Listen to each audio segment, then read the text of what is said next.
Hello friends, this is Harinder Vats. Our today's topic is clouds. देखिए हम इस topic को बिल्कुल बेसिक लेवल से स्टार्ट करने जा रहे हैं। बहुत ही इंपॉर्टेंट ये टॉपिक है। यहां से बहुत सारे क्वेश्चन एग्जाम में पूछे जाते हैं।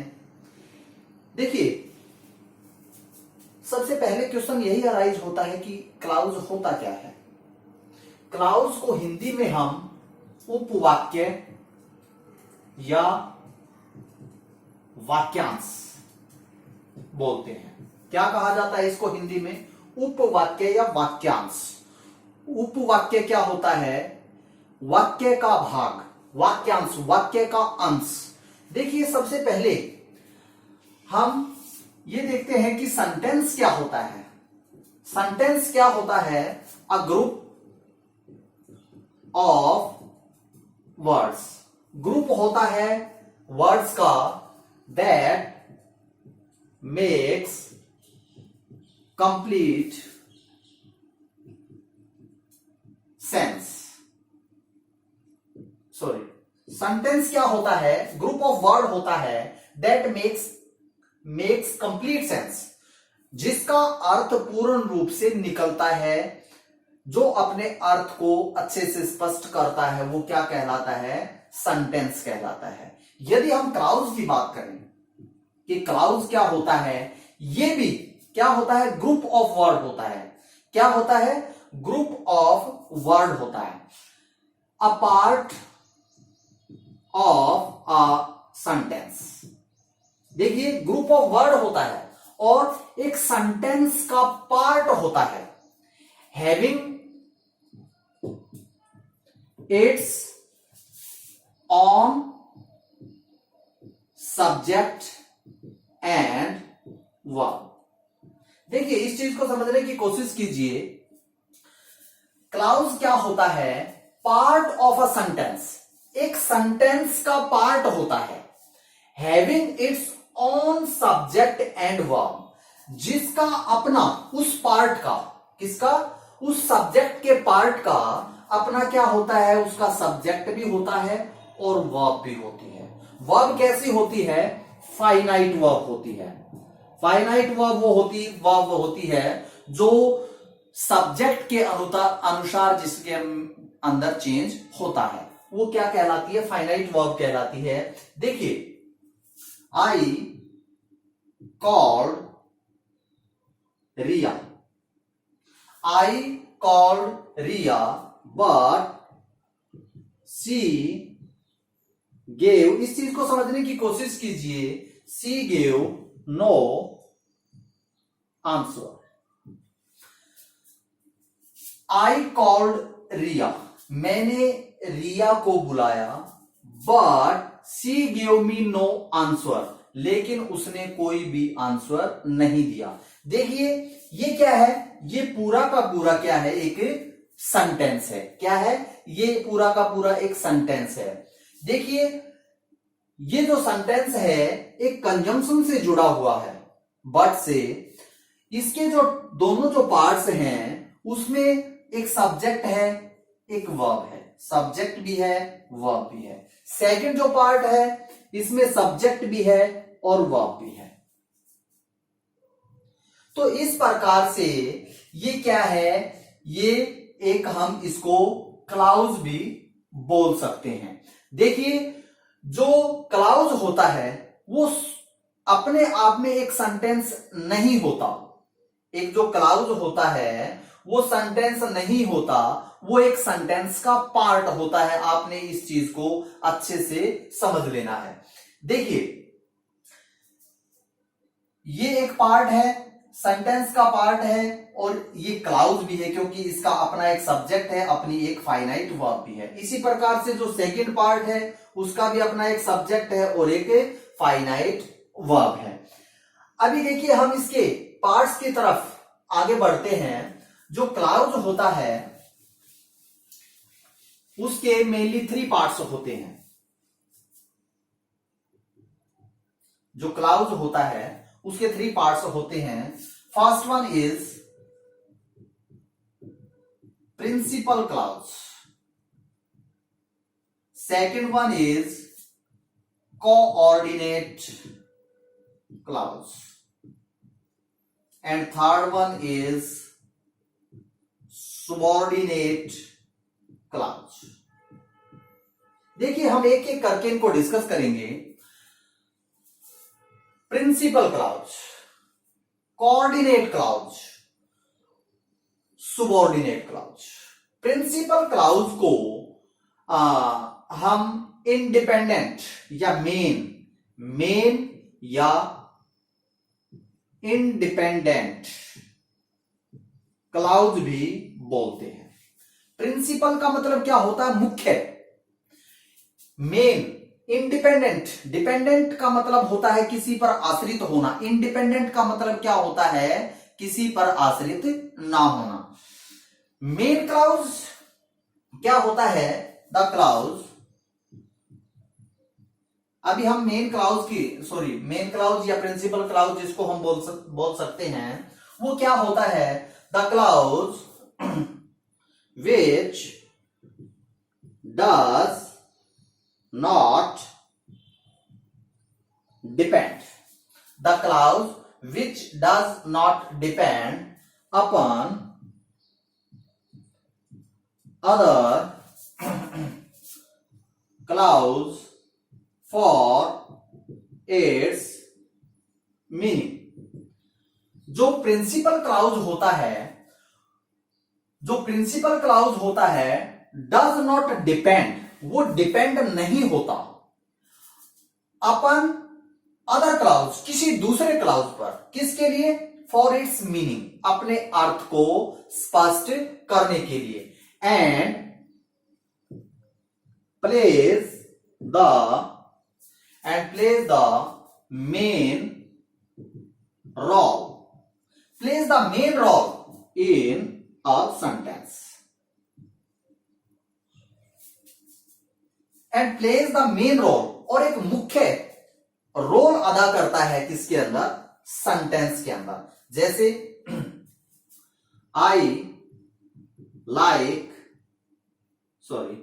Mohan, I like Mohan who is playing in the garden. देखिए एक सेंटेंस है, यहां से लेकर पूरा का पूरा क्या है? एक सेंटेंस है, किसी कंजंक्शन से जुड़ा हुआ है. इसके बारे में हम जैसे जैसे डिस्कस करेंगे सभी चीजों का पता चल जाएगा. इसके अंदर दो क्लाउज हैं. First one is I like Mohan. देखिए अपना सब्जेक्ट है, अपनी फाइनाइट वर्ब है. Second part who. देखिए हु सब्जेक्ट के लिए यूज होता है, यहां पर कंजंक्शन का भी कार्य करता है, सब्जेक्ट का भी कार्य करता है. ये क्या है? ये सब्जेक्ट है इस पार्ट का, और ये क्या है? ये वर्ब भी है. देखिए ये कौन सा क्लाउज है? ये प्रिंसिपल क्लाउज है. प्रिंसिपल क्लाउज है. आई लाइक मोहन अपने अर्थ को स्पष्ट करने के लिए किसी दूसरे क्लाउज के ऊपर डिपेंड नहीं करता, अपने अर्थ को पूर्ण रूप से स्पष्ट करता है. I like Mohan who is playing in the garden. मैं मोहन को पसंद करता हूं who is playing in the garden, जो गार्डन में खेल रहा है. यानी इस पार्ट के ऊपर डिपेंड ये नहीं है अपने मीनिंग को स्पष्ट करने के लिए. And plays the main role in a sentence, और सेंटेंस के अंदर मेन रोल अदा करता है. देखिए आई लाइक मोहन, यदि मैं इसको इरेज कर दूं who is playing in the garden, तो ये जो सेंटेंस है इसका मीनिंग स्पष्ट नहीं हो पाएगा. इसके कारण ये अपने मीनिंग को स्पष्ट कर रहा है. तो जो प्रिंसिपल क्लाउज होता है वो किसी के ऊपर डिपेंड नहीं करता. नेक्स्ट, यदि इसका पार्ट जो है हम डिस्कस करें, coordinate conjunction clause, coordinate clause, इसका जो सेकंड पार्ट है. कोऑर्डिनेट क्लाउज क्या होता है? The clause which does not, which does not depend upon other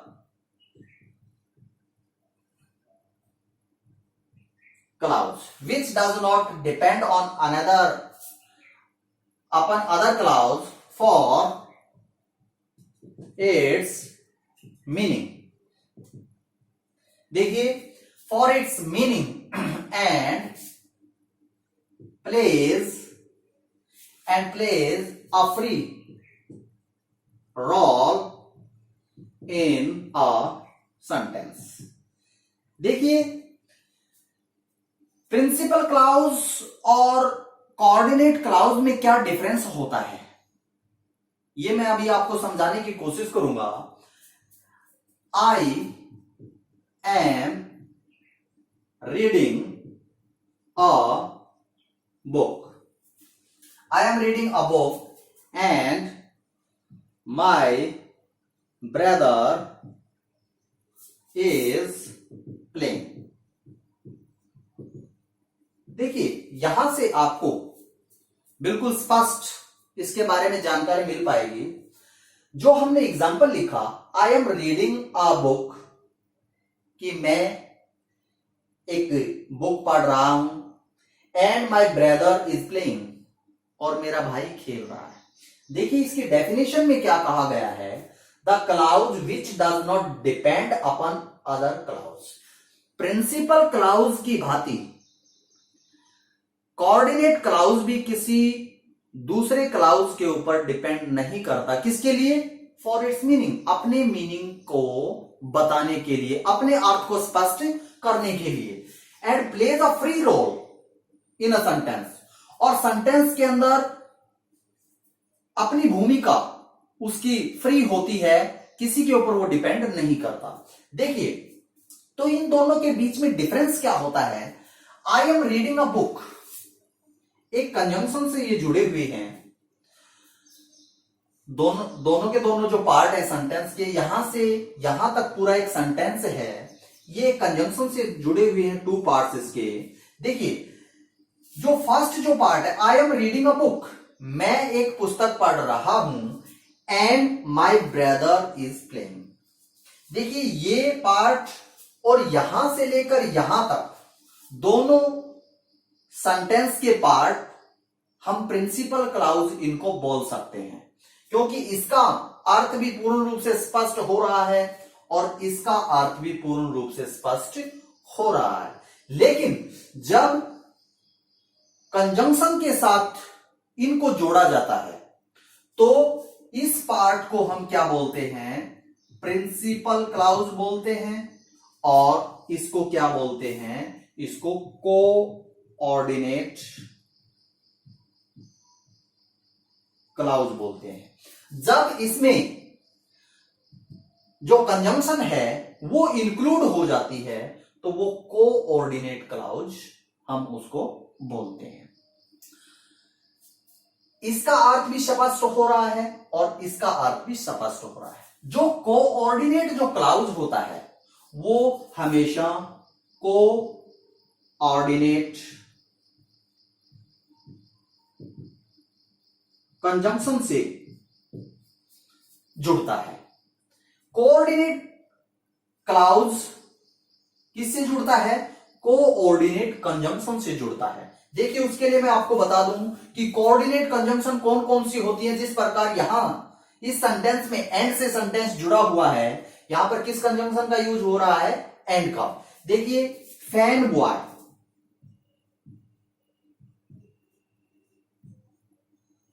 fan boys, F for and, nor, but, और, यट और शो. इस प्रकार से ये कंजंक्शन है. जो भी सेंटेंस इस कंजंक्शन से जुड़ा हुआ होगा, उसके अंदर वो पार्ट कौन सा होगा? कोऑर्डिनेट क्लाउज का होगा.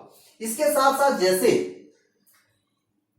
नाइदर नॉर, जो कपल बनता है, जो जोड़ा बनता है, नाइदर नॉर, आइदर और.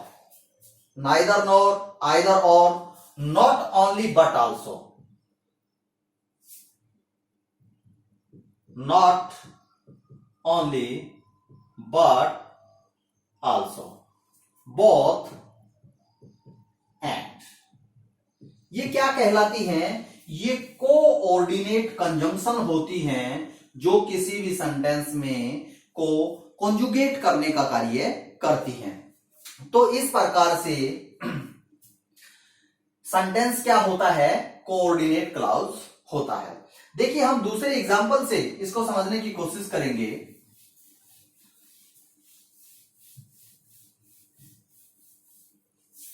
Ram passed but his sister failed। देखिए पूरा का पूरा सेंटेंस है, किसी कंजंक्शन से जुड़ा हुआ है। कंजंक्शन कौन सी है? कोऑर्डिनेट कंजंक्शन है। कोऑर्डिनेट कंजंक्शन से जो पार्ट जुड़ेगा वो कोऑर्डिनेट क्लॉज कहलाता है। राम पास्ट हो गया, बट हिज सिस्टर फेल्ड, लेकिन उसकी सिस्टर क्या हुई?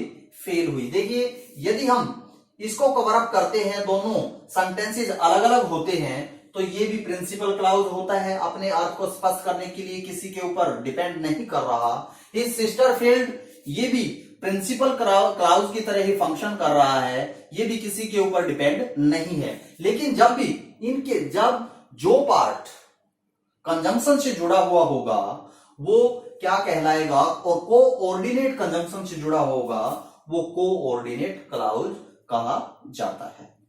देखिए जो कोऑर्डिनेट जो क्लॉज होता है वो किससे जुड़ता है? कोऑर्डिनेट कंजंक्शन से जुड़ता है। कोऑर्डिनेट क्लॉज के साथ जो दूसरा जो पार्ट होता है, जिस प्रकार से यहां पर प्रिंसिपल क्लॉज यूज हो रहा है, प्रिंसिपल क्लॉज के साथ भी जुड़ सकता है वो, सुबॉर्डिनेट क्लॉज के साथ भी कोऑर्डिनेट क्लॉज जुड़ सकता है, ऐड हो सकता है। देखिए हम नेक्स्ट पार्ट की तरफ चलते हैं। God made the country and man made the town. देखिए पूरा सेंटेंस है, किसी कंजंक्शन से जुड़ा हुआ है। कंजंक्शन कौन सी है? कोऑर्डिनेट कंजंक्शन है। कोऑर्डिनेट कंजंक्शन से जो पार्ट जुड़ता है वो कोऑर्डिनेट क्लॉज कहलाता है। यदि हम इसको कवर अप करते हैं तो दोनों पार्ट्स अपने मीनिंग को स्पष्ट कर रहे हैं, किसी दूसरे पार्ट के ऊपर डिपेंड नहीं कर रहे, तो ये क्या कहलाएगा? ये प्रिंसिपल क्लॉज कहलाएगा और ये कोऑर्डिनेट क्लॉज कहलाएगा। यदि हम इसके नेक्स्ट पार्ट की तरफ चलें, नेक्स्ट और थर्ड सुबॉर्डिनेट क्लॉज। देखिए बहुत इंपॉर्टेंट ये हमारा टॉपिक है। Third one is subordinate clause. Subordinate clause क्या होता है? The clause which depends upon another clause for its meaning। देखिए subordinate clause क्या होता है? द clause वाक्य का पार्ट होता है, चाहे वो प्रिंसिपल क्लॉज हो, चाहे कोऑर्डिनेट क्लॉज हो, चाहे सुबॉर्डिनेट क्लॉज हो। उपवाक्य होता है, वाक्यांश होता है, पार्ट ऑफ अ सेंटेंस होता है। सुबॉर्डिनेट क्लॉज वो क्लॉज होता है which depends upon another clause, जो दूसरे किसी क्लॉज के ऊपर डिपेंड करता है। किसके लिए? फॉर इट्स मीनिंग, अपने अर्थ को स्पष्ट करने के लिए। देखिए जो सुबॉर्डिनेट जो क्लॉज होता है वो किससे जुड़ा हुआ होता है? वो सुबॉर्डिनेट कंजंक्शन से जुड़ता है। देखिए कोऑर्डिनेट क्लॉज कोऑर्डिनेट कंजंक्शन से जुड़ता है। सुबॉर्डिनेट क्लाउज में सुबॉर्डिनेट कंजंक्शन का यूज होता है। देखिए हम आपको समझाने की कोशिश करेंगे। I will do as you tell me. Sentence है, देखिए किसी कंजंक्शन से ये पार्ट जुड़ा हुआ है और कंजंक्शन कौन सी है? सुबॉर्डिनेट कंजंक्शन है। अभी आपको बताएंगे कि कौन कौन सी होती है subordinate conjunction. I will do, ये क्या है? ये प्रिंसिपल क्लाउज है। एज यू टेल मी, ये क्या है? ये एक सुबॉर्डिनेट क्लाउज है। इसको अपने अर्थ को स्पष्ट करने के लिए किसके ऊपर डिपेंड हो रहा है? ये प्रिंसिपल क्लाउज के ऊपर डिपेंड ये कर रहा है। I will do as you tell me, कि मैं वैसा ही करूंगा जैसा आप मेरे को बताओगे। देखिए जो सुबॉर्डिनेट जो कंजंक्शन होती हैं वो कौन कौन सी होती हैं? As, because, before, after, that, provide,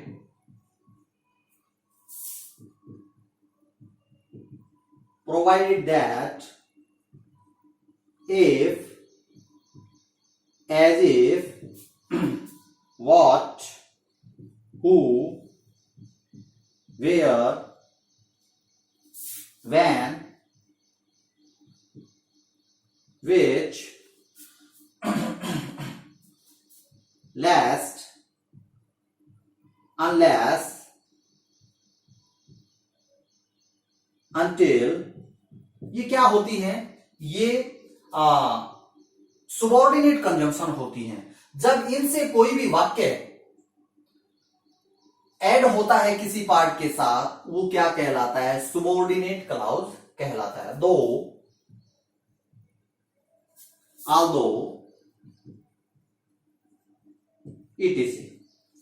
तो ये जो कंजंक्शन है मेनली ये सुबॉर्डिनेट कंजंक्शन होती हैं और ये किसको जोड़ती हैं? सुबॉर्डिनेट क्लाउज को प्रिंसिपल क्लाउज या कोऑर्डिनेट क्लाउज के साथ जोड़ती हैं। देखिए हम एग्जाम्पल के थ्रू इन चीजों को समझने की कोशिश करेंगे।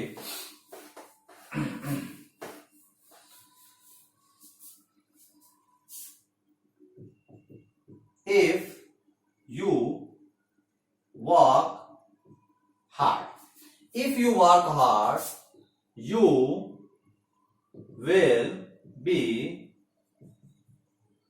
सक्सेसफुल। देखिए सेंटेंस को समझने की कोशिश कीजिए। इफ यू वर्क हार्ड, ये क्या है? ये कंजंक्शन है। कौन सी कंजंक्शन है? सुबॉर्डिनेट कंजंक्शन है। जिस पार्ट के साथ सुबॉर्डिनेट कंजंक्शन जुड़ी हुई होगी वो सुबॉर्डिनेट क्या कहलाएगा? सुबॉर्डिनेट क्लाउज कहलाएगा। यू विल बी सक्सेसफुल, ये क्या है? ये प्रिंसिपल क्लाउज है। प्रिंसिपल क्लाउज है। ये अपने आप में इसका अर्थ स्पष्ट हो रहा है, लेकिन जो ये पार्ट है ये डिपेंड करता है अपने अर्थ को स्पष्ट करने के लिए प्रिंसिपल क्लाउज के ऊपर। तो इस प्रकार से देखिए और एग्जांपल हम देखते हैं। आई met the man who came yesterday। देखिए इस चीज को समझने की कोशिश कीजिए। आई met the man, मैं एक आदमी से मिला था। Who came, जो आया। yesterday का, ये क्या है? ये सुबॉर्डिनेट क्लाउज है। ये क्या है? ये प्रिंसिपल क्लाउज है। आई मेट द मैन अपने मीनिंग को स्पष्ट कर रहा है, किसी के ऊपर डिपेंड नहीं कर रहा। ये क्या है? ये सुबॉर्डिनेट कंजंक्शन है। क्या है? सुबॉर्डिनेट कंजंक्शन है। सेंटेंस के अंदर सब्जेक्ट का फंक्शन कर रहा है, ये क्या है, ये वर्ब है। क्लाउज के अंदर सब्जेक्ट और वर्ब का होना बहुत ही जरूरी होता है। तो इस हु केम यस्टरडे, जो कल आया, इसका मीनिंग इस पार्ट के बगैर अधूरा है, अपने अर्थ को स्पष्ट नहीं कर पा रहा। देखिए